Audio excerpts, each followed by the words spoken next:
नमस्कार दोस्तों। तो क्लास 6 के अंतर्गत आज हम लोग देखेंगे नॉर्थ अमेरिका की पूरी मैप। अभी तक अगर आप लोग नॉर्थ अमेरिका के शुरू से अगर मैप देखना चाहते हैं तो 1 2 3 4 यहाँ पे आप यहाँ तक मैंने कंप्लीट करा दिया है। नीचे आपको डिस्क्रिप्शन बॉक्स में उसका लिंक मिल जाएगा।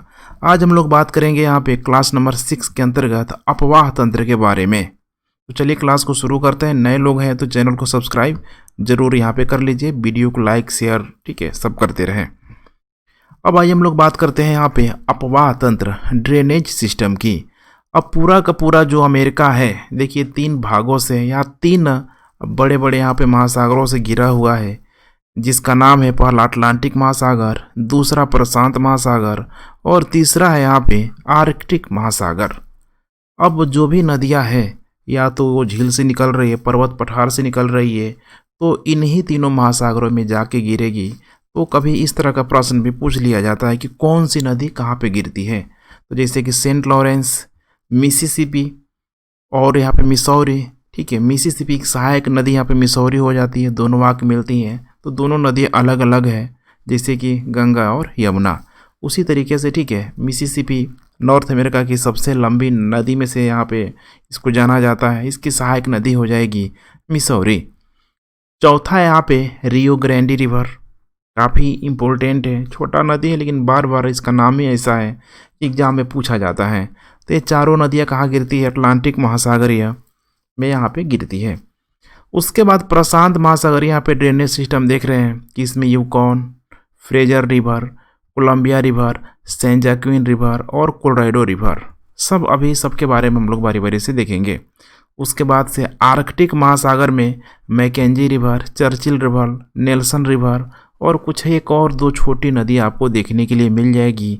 तो चलिए अब थोड़ा सा हम लोग माइंड मैपिंग करते हैं और एक एक नदियों के बारे में जानने का प्रयास करते हैं कि कहाँ से निकलती है, कहाँ जाके ठीक है इसका पूरी तरीके से विसर्जन होता है और इसके किनारे आसपास कौन कौन से क्षेत्र मौजूद हैं। तो सबसे पहले हम लोग देखते हैं यहाँ पे सेंट लॉरेंस रिवर। तो देखिए सेंट लॉरेंस जो रिवर है यहीं पे रेड कलर से मैं यहाँ पे मार्क करते चलूँगा, ये वाला इलाका है। ये जो इलाका है यहाँ पे ठीक है, ये एक लेक है। इस लेक का नाम आपको पता होना चाहिए, ओंटारियो लेक है। कौन सा लेक? Ontario lake. और ओंटारियो लेक से निकल के सही नदी जाएगी। नदी को मैं यहाँ पे दूसरे कलर से इंडिकेट कर रहा हूँ और जाके यहीं पे देख रहे हैं ना, ये अटलांटिक ओशियन में, अर्थात यहाँ पे एक खाड़ी मिल जाएगी, सेंट लॉरेंस की खाड़ी, यहीं आके ये गिर जाएगी। तो काफ़ी इंपॉर्टेंट। इसके आसपास कुछ मॉन्ट्रियल जैसे क्षेत्र भी मौजूद है, मॉन्ट्रियल जैसे आइसलैंड भी यहाँ पे मौजूद है, वही मॉन्ट्रियल प्रोटोकॉल जो आप लोगों ने नाम सुना होगा वहीं, ठीक है। और इसके मुहाने के समीप यहीं पे आपको देखने के लिए मिल जाएगा क्यूबेक। क्या मिल जाएगा? इधर क्यूबेक, ठीक है, यहाँ पे क्यूबेक और यहाँ पे देखने के लिए मिल जाएगा मॉन्ट्रियल। और यहीं पे एक द्वीप भी मिल जाएगा जिसको मॉन्ट्रियल आइसलैंड भी बोला गया। अब यहाँ पे देखिए इस क्षेत्र की अगर खासियत क्या है, तो ये जो क्षेत्र है पूरा का पूरा अगर देखा जाए उस समय जब कनाडा और अमेरिका जब ब्रिटेन का गुलाम बन रहा था, यूरोप वासियों का गुलाम बन रहा था, तो इन सारे क्षेत्रों में सबसे अधिक जो फ्रांसीसी लोग आए इसी ठीक है क्षेत्रों में आके बस गए, खासकर इस क्यूबेक में बस गए। इसीलिए इसको फ्रांसीसी जनसंख्या वाला भी शहर माना जाता है, अर्थात फ्रांसीसी जनसंख्या सबसे अधिक इसी क्यूबेक में यहाँ पे रहती है। और जब क्यूबेक में रहती है फ्रांसीसी जनसंख्या, तो क्यूबेक को बोल दिया जाता है फ्रेंच सिटी के रूप में इसको जाना जाता है। अब यही सीमा है, यहीं पे आपको मिल जाएगा नियाग्रा फॉल, अर्थात यह अमेरिका, अर्थात मैंने अमेरिका मैंने USA, United state of America और कनाडा के साथ ये प्राकृतिक सीमा भी क्या करता है? बनाता है। ठीक है, ये नदी क्या करती है? बनाती है। तो आइए इन बातों को मैं यहाँ पे मेंशन कर देता हूँ, इसे आप लोग नोट करते चले तो ज़्यादा फिर क्या होगा? बेहतर होगा। तो इस रिवर का नाम क्या था? Saint Lawrence River, Saint Lawrence River, ठीक है। चलिए मेंशन मैं करते चलता हूँ, ठीक है। तो इसका देखिए यहाँ पे निकास कहाँ से हो रहा है? निकास हो रहा है ओंटारियो लेक से। कौन सा लेक है? ओंटारियो लेक, ठीक है। निकास हो रहा है ओंटारियो लेक से और इसका जो विसर्जन है विसर्जन माने कहाँ जाके ये नदी मिल जा रही है, ठीक है। तो यहाँ पे विसर्जन हो जाएगा, ठीक है। कहाँ पे हो जाएगी? तो अटलांटिक ओशियन में, अटलांटिक ओशियन में। तो ध्यान रखिएगा, अटलांटिक ओशियन में। अब इसके अटलांटिक ओशियन के अंतर्गत यहीं पे आपको क्षेत्र मिल जाएगा, चूंकि नदी है सेंट लॉरेंस रिवर, ध्यान से देखिए, तो यही मिल जाएगा सेंट लॉरेंस की खाड़ी, ठीक है, सेंट लॉरेंस की खाड़ी। तो अर्थात इसका नाम है सेंट लॉरेंस की खाड़ी, सेंट लॉरेंस, ठीक है, सेंट लॉरेंस। तो अब आप कह सकते हैं निकलता है ओंटारियो लेक से, विसर्जन होता है अटलांटिक ओशियन के सेंट लॉरेंस की खाड़ी में। एक चीज़ और है इसमें कि यह क्या करता है, देखिए, विश्व का सबसे लंबा अंतःस्थलीय जल मार्ग बनाता है। इधर भी स्थल है और इधर भी स्थल है। तो एक लाइन में और लिख सकता हूँ, विश्व का सबसे बड़ा यह अंतःस्थलीय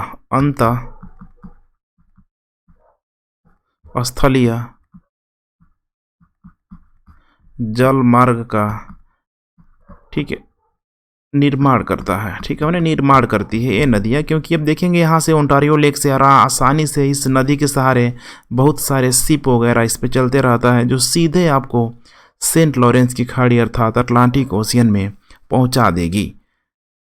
इसी नदी में एक द्वीप भी है, एक आइसलैंड है। अभी मैंने आप लोगों को शेयर किया था आइसलैंड, जिस आइसलैंड का नाम है मॉन्ट्रियल आइसलैंड, मॉन्ट्रियल आइसलैंड। और यहीं पे आपको मॉन्ट्रियल सिटी भी देखने के लिए मिल जाएगा। तो मॉन्ट्रियल आइसलैंड, ठीक है। और ऐसा आइसलैंड है जो कि बिल्कुल ही इस नदी के, ठीक है, बीचों बीच यहाँ पे स्थित है। तो यहाँ पे इस आइसलैंड पे जो रहने वाले लोगों की संख्या काफ़ी ही अधिक है। तो इसका मतलब हम लोग एक लाइन इसमें लिख सकते हैं कि विश्व का सबसे बड़ा द्वीप शहर, विश्व का सबसे बड़ा द्वीप शहर, पूछ देगा द्वीपों का शहर, ठीक है। तो विश्व का सबसे बड़ा द्वीप शहर मॉन्ट्रियल आइसलैंड। अब इसके जस्ट इधर, ठीक है, यहीं पे मैंने इंडिकेट किया था इसके, ठीक है, अपवाह क्षेत्र में आपको एक क्षेत्र मिल जाएगा क्यूबेक, क्यूबेक, क्या नाम है? क्यूबेक। इस क्यूबेक की खासियत क्या है? तो कनाडा का प्राचीनतम शहर इसको माना जाता है। और फ्रांसीसी लोग चूँकि अधिक यहाँ पे आके बस गए, इसीलिए क्यूबेक को फ्रेंच सिटी भी बोला जाता है, फ्रेंच सिटी। तो अगर कोई पूछ दे, एग्जाम में पूछ दे कि फ्रेंच सिटी किसे बोला जाता है, तो आपको ध्यान होना चाहिए, ठीक है, क्यूबेक को। और लास्ट है यहाँ पे कि यह क्या करती है नदी, तो क्यूबेक के आसपास का जो क्षेत्र है यहीं पे, ठीक है, क्यूबेक के नीचे बहुत आ जाएगा एक्चुअली ये क्षेत्र। तो यूएसए प्लस कनाडा के बीच एक प्राकृतिक सीमा का भी विभाजन करते हुए ये नजर आएगी। तो ये था पूरा सेंट लॉरेंस रिवर के बारे में। अब आइए नेक्स्ट हम लोग बात करते हैं यहाँ पे दूसरी जो नदी है मिसिसिपी, यहाँ पे मिसौरी है। तो ये है आपका सुपीरियर लेक, ये वाला जो इंडिकेट कर रहे हैं सुपीरियर लेक। अब मैंने बताया था कि ये पूरा पूरा इधर कनाडियन शिल्ड है, इधर पूरा, इधर देखिएगा, इधर रॉकी माउंटेन है और इधर अपलेशियन पर्वत स्थित है। तो बीच में जो अर्धचंद्राकार जो भाग बन जाता है, ये वाला जो इलाका है, देखेंगे तो थोड़ा इसको सुपीरियर हाईलैंड के नाम से जाना जाता है, उच्च भूमि के नाम से इसका नाम, ठीक है, जाना जाता है। तो काफ़ी इम्पोर्टेंट है। अब इन्हीं उच्च भूमि के क्षेत्रों से आप देखेंगे तो यहाँ पे नदी निकलती है जिसका नाम है मिसिसिपी, ऐसे करके, ठीक है, ऐसे, ठीक है, मिसिसिपी। और इन क्षेत्रों से आपको नदी हुई निकलती हुई आपको यहाँ पे दिखाई दे देगी, इधर रॉकी माउंटेन की तरफ इधर से मिसौरी, ऐसे मिसौरी, ठीक है। और यहीं पे आके ये दोनों जो नदियाँ हैं सेंट लेविस के पास, सेंट, यहाँ पे मैं मार्क कर रहा हूँ, ध्यान देखिए, चलिए, सेंट लेविस के पास ये दोनों ही नदियाँ आके यहाँ पे मिल जाती है। तो एक नदी है यहाँ पे मिसिसिपी, MIS, और यहाँ पे मिसौरी, मिसौरी MISU में कर दे रहा हूँ, ठीक है, काफ़ी ही इम्पोर्टेंट है। और उसके बाद से आके ये गल्फ ऑफ मेक्सिको है, यहाँ पे सब मैंने पढ़ा दिया स्टेट वगैरह। गल्फ ऑफ मेक्सिको में अर्थात अटलांटिक ओशियन में आके गिर जाती है। तो चलिए इतनी बातों को मैं यहाँ पे मेंशन कर देता हूँ। तो इस नदी का नाम क्या है? मिसिसिपी।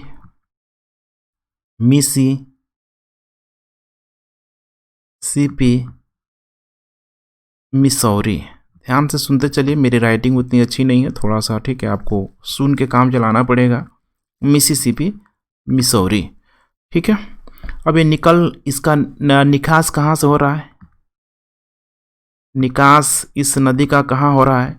तो सुपीरियर हाईलैंड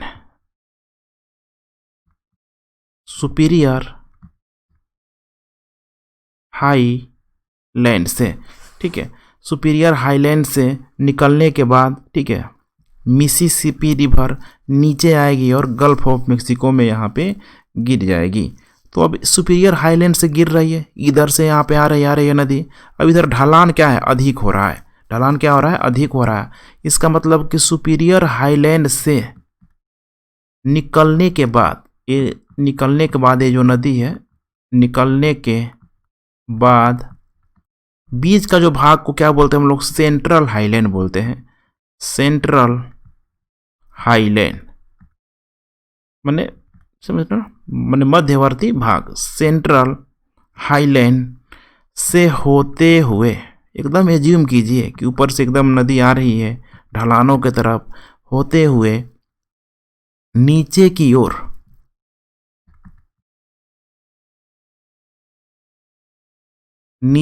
ओर यहाँ पे, ठीक है, जाती है। और नीचे की ओर जाएगी तो यहीं पे आके मिसौरी रिवर से नीचे की ओर जाती है, और मिसौरी रिवर से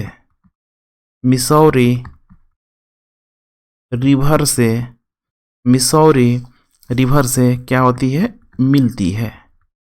मिलती है। और जब मिसौरी रिवर से मिल जाएगी तो दोनों नदी देखिए अब मिल गई और आके यहीं पे मेक्सिको की खाड़ी में गिर गई। और गिरने से पहले जो इसका डेल्टाई भाग है, कई टाइप्स ऑफ डेल्टा अगर आप लोगों को ध्यान होगा तो एक उसमें टाइप्स होता है बर्ड फुट डेल्टा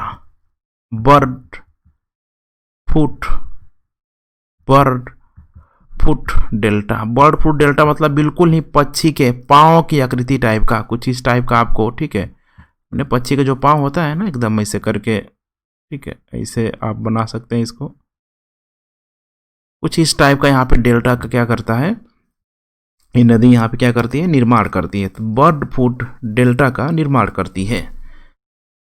अब दूसरी नदी आप देख लीजिए यहाँ पे मिसौरी के बारे में, जब इसकी चर्चा हो ही गई है तो मिसौरी रिवर, इसका जो निकास हो रहा है रॉकी माउंटेन से, निकास रॉकी माउंटेन से, ये नदी कहाँ से निकल रही है? रॉकी माउंटेन से। इसकी एक सहायक नदी है, बहुत ही छोटी नदी है, ठीक है, इसकी सहायक नदी रेड रिवर, सहायक नदी है रेड रिवर, इधर ही आपको देखने के लिए मिल जाएगा छोटा सा, ठीक है, रेड रिवर। अब यहाँ पे ध्यान दीजिएगा कि मिसिसिपी और मिसौरी, देखिए मिसिसिपी और मिसौरी के बीच दो बहुत ही इंपॉर्टेंट यहाँ पे सिटी मौजूद है जिसका नाम है मिनीपोलिस, ध्यान रखिएगा, मिनीपोलिस और सेंट पॉल। तो इधर आपको देखने के लिए मिल जाएगा मिनीपोलिस, देखिए यहाँ पे, और यहाँ पे मिल जाएगा सेंट पॉल, दोनों ही मिसिसिपी और मिसौरी नदियों के बीच हैं। तो हम यहाँ पे मैं मेंशन कर दे रहा हूँ कि दोनों नदियों के बीच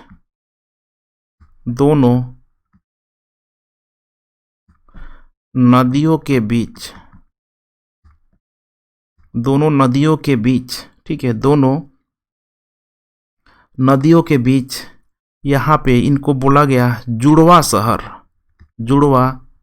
कितने बार एग्जाम में पूछा जा चुका है। इस जुड़वा शहर का नाम क्या है? इसका नाम है, देखिए, मिनेपोलिस, और यहीं पे मैंने मार्क किया था, ठीक है, सेंट पॉल, वो इसको बोला गया सेंट पॉल, काफ़ी इम्पोर्टेंट है। अब दोनों के जहाँ पे संगम हो रहा है, जैसे गंगा यमुना है, ठीक है, जहाँ पे संगम हो रहा है, इलाहाबाद प्रयागराज जिसको बोला गया, तो इसको बोला गया जहाँ पे संगम हो रहा है सेंट लेविस।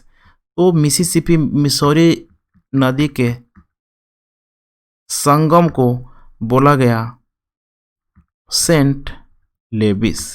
सेंट लेविस काफ़ी ही ध्यान रखिएगा, इम्पोर्टेंट है। अब सेंट क्या हो जाएगा, लेविस।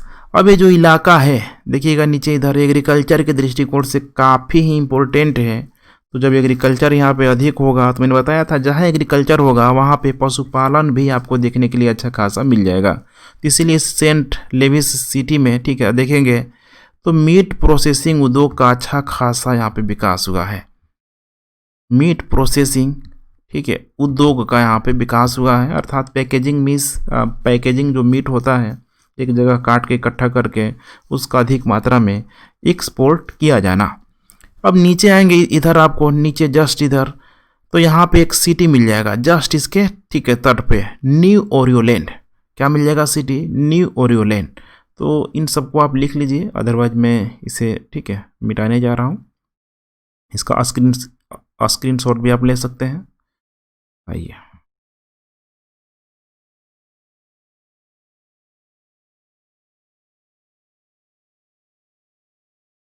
एक सिटी यहाँ पे मिल जाएगी जिसका नाम मैंने क्या रखा, न्यू ओरियोलैंड। तो इसके मुहाने के समीप,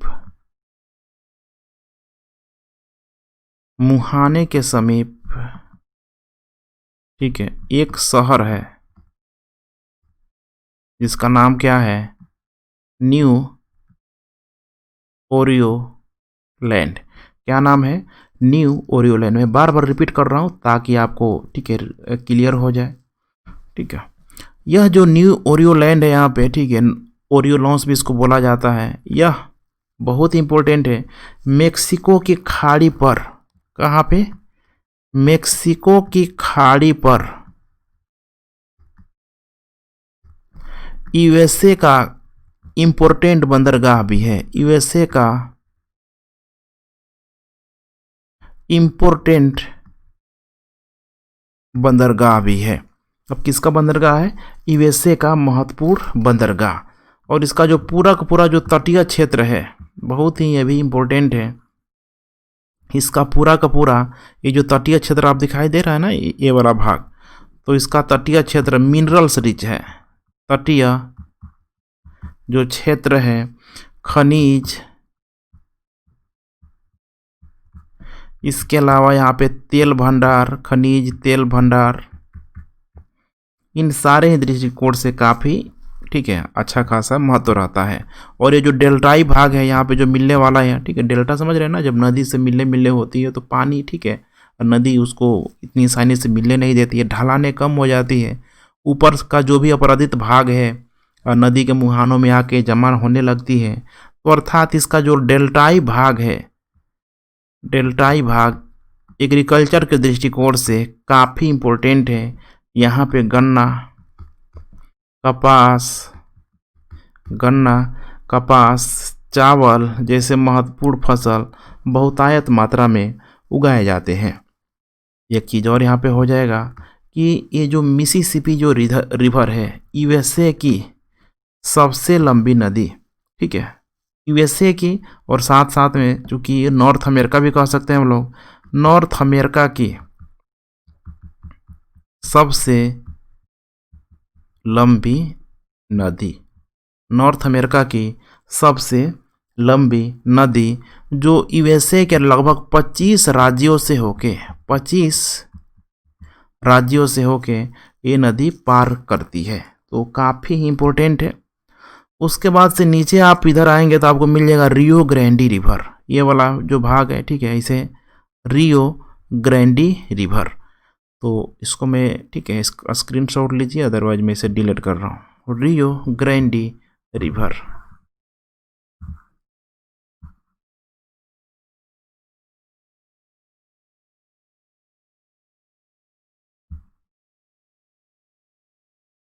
ठीक है।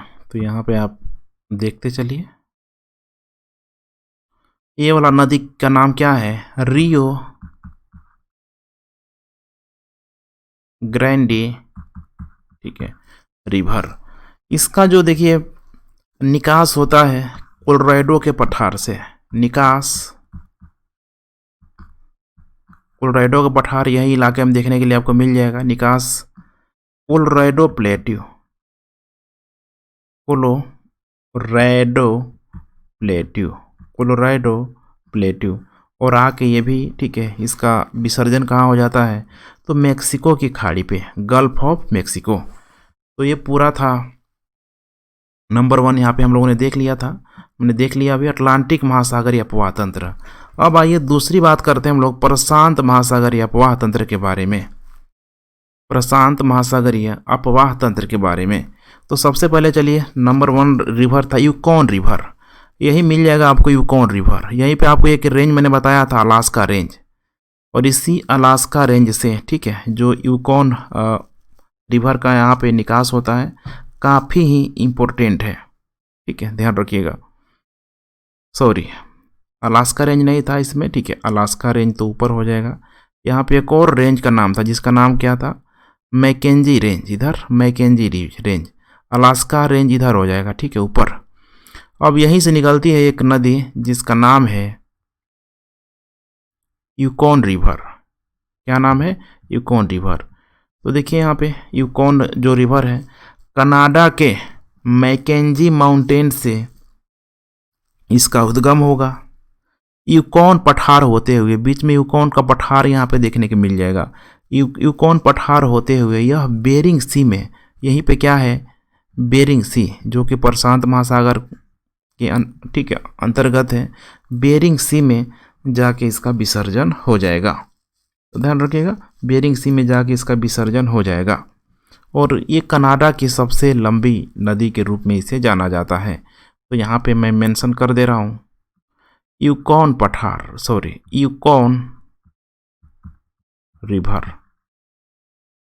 इस यूकॉन रिवर का जो देखिए निकास कहाँ हो रहा है, निकास ठीक है, कहाँ से निकल रही है तो कनाडा के, ठीक है, कनाडा के मैकेंजी माउंटेन से, कनाडा के मैकेंजी माउंटेन से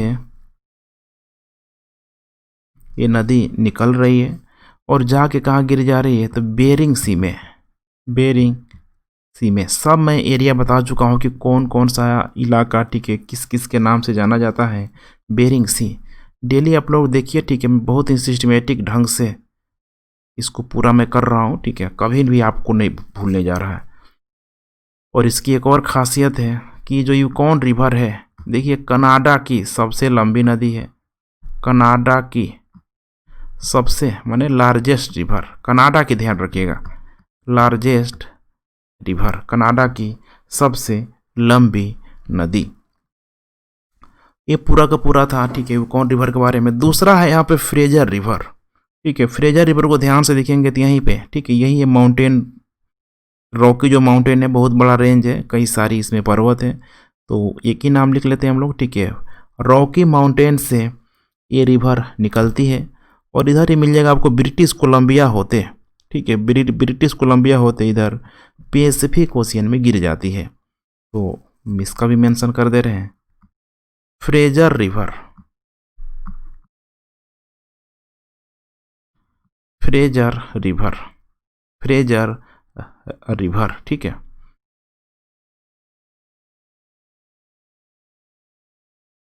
निकास, ठीक है, कहाँ से इसका निकास होता है या इससे आप, ठीक है, उद्गम भी लिख लीजिए, उद्गम ज़्यादा बेटर है। ठीक है, निकास या उद्गम, ठीक है, कहाँ से इसका उद्गम हो रहा है तो उद्गम फ्रेजर नदी का।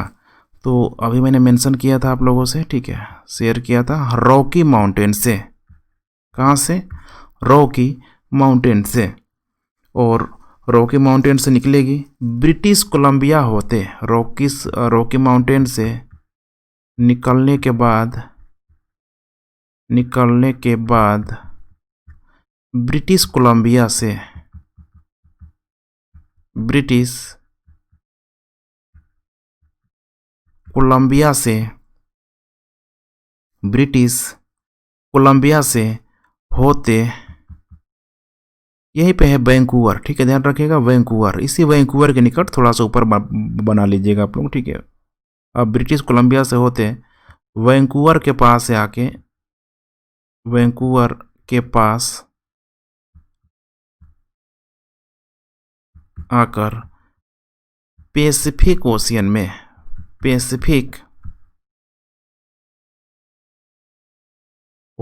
में इस नदी का क्या हो जाता है, तो विसर्जन हो जाता है, विसर्जित हो जाती है, ठीक है, मिल जाती है।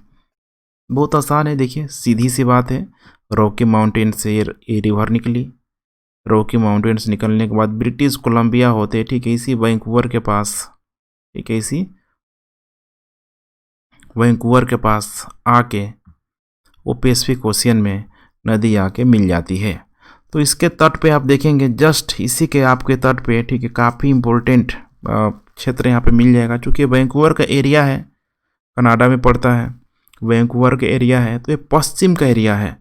तो जो भी पोर्ट वगैरह होता है ना, समझिएगा, पोर्ट जो भी नदियाँ होती है, नदी किनारे जो पोर्ट होता है, तो उसको रेलवे मार्ग से जोड़ा जाता है। जैसे कि भारत में देखिए जितने भी, ठीक है, पोर्ट हैं, बंदरगाह हैं, उनको सागरमाला प्रोजेक्ट के अंतर्गत यहाँ पे जोड़ा जा रहा है। तो कुछ यहाँ पे भी वैसे ही मामला है कि इसको क्या किया गया है, कनाडा नेशनल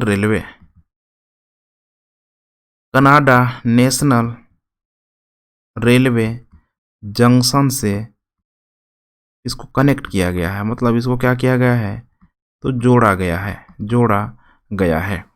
तो इसे आप लोग ध्यान रखिएगा, कनाडा, ठीक है, रेलवे जंक्शन से, माने कनाडा नेशनल रेलवे जंक्शन से इसको जोड़ा गया है। अब आपको नेक्स्ट यहाँ पे आइए मिल जाएगा इसके बाद से कोलंबिया रिवर।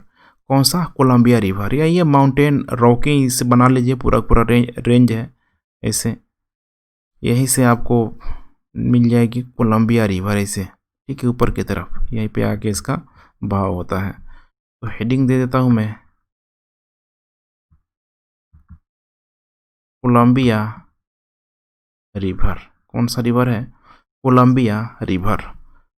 रॉकी माउंटेन से इसका जो उद्गम क्षेत्र है या फिर निकास क्षेत्र है, रॉकी माउंटेन। कौन सा माउंटेन, रॉकी माउंटेन से निकलेगी, बीच में आपको मिल जाएगा स्नेक प्लेट्यू। रॉकी माउंटेन से निकलने के बाद स्नेक प्लेट्यू होते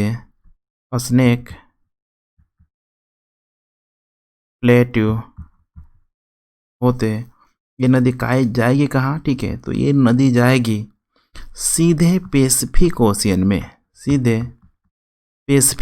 में जाके विसर्जित हो जाती है, पैसिफिक ओशियन में जाके गिर जाती है।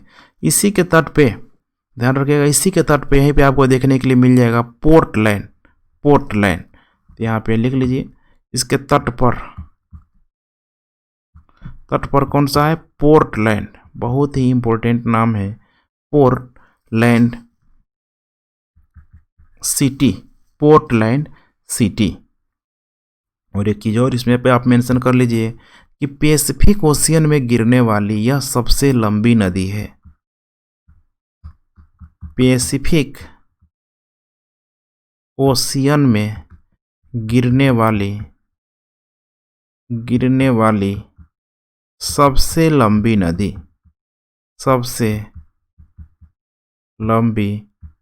नदी जिसका नाम है कोलंबिया रिवर। इसी नदी पे एक डैम बनाया गया है, जिस डैम का नाम है ग्रैंड कैल्यू डैम।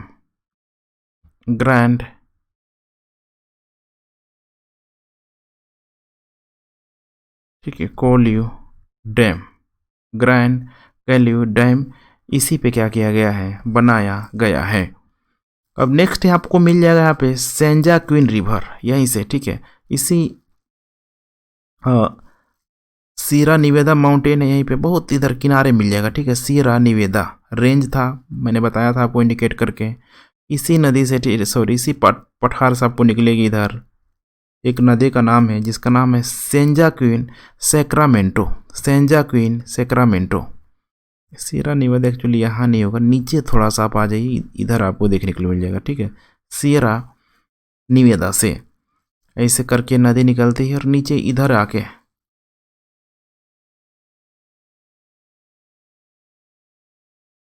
ठीक है, ये पूरा नहीं होगा, थोड़ी सी से इसे आप मार्क कर लीजिए इसे, ठीक है, मार्क करके ऐसे मिला लीजिए, ज़्यादा ठीक है लोड नहीं लेना है ऐसे करके, ठीक है। तो इसका भी मैं मेंशन कर देता हूँ, सेंजा क्वीन या इसको सैक्रोमेंटो रिवर ही बोलते हैं। मैं यहाँ पे लिख देता हूँ सेंजा क्वीन या सैक्रोमेंटो रिवर, सैक्रोमेंटो रिवर, सेंजा क्वीन या सैक्रोमेंटो रिवर। इसका उद्गम कहाँ से हो जाएगा, तो कैलिफोर्निया के, यहीं पे कैलिफोर्निया स्टेट भी मिल जाएगा, कैलिफोर्निया के सियरा निवेदा माउंटेन से, सियरा निवेदा माउंटेन से ये नदी निकलती है। और देखिए सेंट्रल वैली होते हुए, सेंट्रल वैली होते कहाँ आके गिर जाती है, तो पैसिफिक ओशियन में आके ये नदी गिर जाती है। लास्ट यहाँ पे बच रहा है देखिए अब कोलोराडो रिवर, कौन सा नदी है, कोलोराडो रिवर। तो कोलोराडो रिवर यहीं से ठीक है निकलती है और आके इधर कैलिफोर्निया की खाड़ी में इधर आके गिर जाती है। तो यहाँ पे मैं मेंशन कर दे रहा हूँ कोलोराडो रिवर, ठीक है, कोलोराडो रिवर। इसका उद्गम कहाँ से हो रहा है, तो रॉकी माउंटेन से, ध्यान रखिएगा, रॉकी माउंटेन से, ठीक है, उद्गम हो रहा है। और इसका जो विसर्जन कहाँ हो पा रहा है, तो विसर्जन हो जाएगा कैलिफोर्निया की खाड़ी में, कैलिफोर्निया की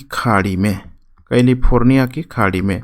लेकिन ध्यान रखिएगा कैलिफोर्निया की खाड़ी में इधर बीच में डेजर्ट भी है, डेजर्ट में आपको ठीक है किनारे किनारे कैनन भी देखने के लिए मिल जाएगा। और उन्हीं ठीक है क्षेत्रों से पास होके मतलब पास कर रहा है, निकल रहा है, ये नदी यहाँ पे निकल रही है। तो यहाँ पे ध्यान रखिएगा विश्व प्रसिद्ध जिसको हम लोग ग्रैंड कैनियन बोलते हैं, जो गहरी नदी घाटी है, ठीक है, यहीं पे इसी के किनारे किनारे खड़ी ढाल के मैंने खड़ा ढाल के रूप में आपको मिल जाएगा। तो एक लाइन में आप मेंशन कर देता हूँ ग्रैंड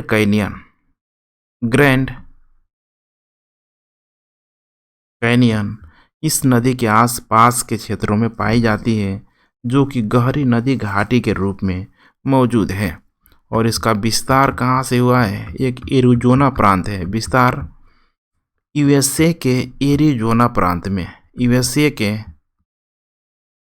एरिजोना प्रांत में। तो ठीक है फ्रेंड्स, इधर हमने इसे भी कंप्लीट कर लिया। आप पीछे आके आप देख सकते हैं कोलोराडो रिवर तक प्रशांत महासागरीय अपवाह तंत्र को कंप्लीट कर लिया। अब लास्ट बचा हुआ है आर्कटिक महासागरीय अपवाह तंत्र, इसे भी आइए हम लोग देख लेते हैं। तो अब ये है आर्कटिक महासागरीय अपवाह तंत्र, ऊपर जितनी भी नदियाँ गिर रही है सब उसी का ठीक है अंतर्गत आएगा। यहीं पे आपको मिल जाएगा ग्रेट स्लेव लेक, ध्यान रखिएगा ग्रेट स्लेव लेक। और ग्रेट स्लेव लेक से एक नदी निकलती है जो आके इधर ब्यूफोर्ट सी में गिर जाती है। कहाँ गिर जाती है, ब्यूफोर्ट सी, ये है ब्यूफोर्ट सी। इस रिवर का नाम है, बहुत इंपॉर्टेंट नदी है, मैकेंजी रिवर, ध्यान रखिएगा मैकेंजी रिवर। आइए इसके भी बारे में हम लोग देख लेते हैं, इसका उद्गम कहाँ से हो रहा है, तो ग्रेट स्लेव लेक से, ग्रेट स्लेव लेक से, ध्यान रखिएगा उद्गम हो रहा है ग्रेट स्लेव लेक से। अब इसका विसर्जन कहाँ हो रहा है, देखिए यहाँ पे विसर्जन कहाँ हो जा रहा है, तो ब्यूफोर्ट सी में, ब्यूफोर्ट सी में। और ब्यूफोर्ट सी कहाँ है, आर्कटिक ओशियन में, ध्यान रखिएगा आर्कटिक ओशियन में। बस इतना ठीक है काफ़ी है। उसके बाद से यहाँ पे कुछ निकल जा, कुछ छोटी छोटी यहाँ पे नदियाँ, ठीक है, यहाँ पे हिमानी नदियाँ जिसको बोला जाता है। इधर चूँकि कनाडियन शील्ड स्थित है, इसी कनाडियन शील्ड में कुछ छोटे मोटे यहाँ पे लेक मौजूद हैं। इन्हीं क्षेत्रों से देखेंगे आप यहाँ पे तो निकल जाएगी इधर से चर्चिल रिवर, नेल्सन रिवर, और इधर से निकल जाएगी यहाँ पे ठीक है अल्बाउ रिवर। तो पहला क्या था यहाँ पे, ठीक है चर्चिल, उसके बाद मैं यहाँ पे मेंशन कर दे रहा हूँ चर्चिल रिवर। दूसरा था अल्बाउ रिवर, चर्चिल के बाद था यहाँ पे नेल्सन रिवर, चर्चिल, उसके बाद हो जाएगा यहाँ पे नेल्सन रिवर, और थर्ड में यहाँ पे है अल्बाउ रिवर। छोटी छोटी नदियाँ, इसे ध्यान रखिएगा। गिरती कहाँ है यहाँ पे, तो हडसन की खाड़ी में ये नदी जाके ठीक है गिर जाती है। तो सबसे इम्पोर्टेंट इसमें यही था। उसके बाद से कुछ और भी नदी है, जैसे यहाँ पे मिल जाएगा आपको वाशिंगटन डीसी, यहीं पे पोटोमैक रिवर यहाँ पे ठीक है मिल जाएगी। तो वाशिंगटन डीसी किस नदी के किनारे है, पोटोमैक, कितने बार इस तरह का प्रश्न भी बन जाता है। उसके बाद यहीं पे न्यूयॉर्क सिटी है, न्यूयॉर्क सिटी, यहाँ पे आपको एक छोटी सी नदी मिल जाएगी हडसन रिवर। तो इससे भी आप लोग मार्क जरूर कर लीजिएगा। तो ठीक है फ्रेंड्स, नदियों को आज हमने कंप्लीट कर लिया। कल मिलते हैं चलिए एक नए टॉपिक के साथ। पसंद आ रहा है माइंड मैपिंग तो आप लोग शेयर करते रहें। And thanks for watching. जय हिंद।